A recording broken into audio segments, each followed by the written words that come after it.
और इसमें जो ट्रैवल एजेंट्स या ट्रैवल एजेंसीज बड़ी बड़ी जो इस बिज़नेस में हैं, ज़ाहिर है उनकी बड़ी इन्वॉल्वमेंट है, ये राह उन्होंने शायद एयरलाइंस को दिखाई है, या एयरलाइंस खुद भी फिर ये ज़्यादा प्रॉफिट कमाने के लिए इस तरह के काम करती है? मेरा ख्याल एयरलाइन खुद भी करती है। ये सारा जो है ना, ये IT की वजह से वो उन्होंने देखा, सोचा कि यार इसको सिस्टम को ये सिमुलेट करते हैं कि अगर इतने पैसेंजर आए एक के पास दूसरे के पास, इसको किस तरह से हम प्रॉफिट मैक्सिमाइज़ कर सकते हैं, तो वो उस तरह से कर रहे हैं।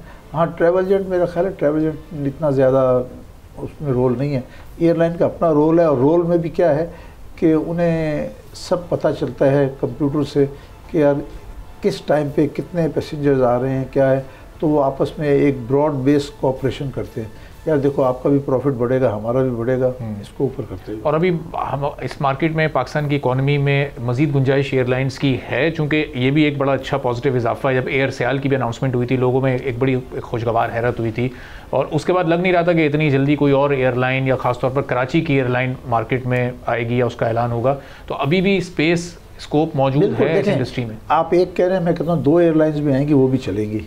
2 एयरलाइंस भी आएंगी, वो भी चलेंगी। अभी कई स्टेशंस हैं कि जहाँ पे हमारे पास जो एयरलाइन नहीं जाती। मिसाल पर ग्वादर है, ग्वादर पे आप देखें तो वहाँ PIA की जो फोकर जहाज़ है वो जाता है कोई हफ्ते में 2-3 दफ़ा। अगर कोई दूसरी एयरलाइन आए, पहले एक शिकायत ये होती थी कि जी ग्वादर में एयरपोर्ट छोटा है। अब तो ग्वादर का इतना बड़ा इंटरनेशनल एयरपोर्ट बन गया है कि जिसपे 747 का A380 जहाज़ भी उतर सकता है। तो वो भी तैयार है। अब अगर कोई नई एयरलाइन आएगी, वो ग्वादर के पुराने एयरपोर्ट पे नहीं जाएगी, वो यकीनन नए एयरपोर्ट पे जाएगी, तो उससे सहूलत होगी। वहाँ के लोग भी जो हैं उनको भी काफ़ी मुश्किलात रहती हैं, और फिर वो बाई रोड आते हैं, रोड से आते हैं तो तकरीबन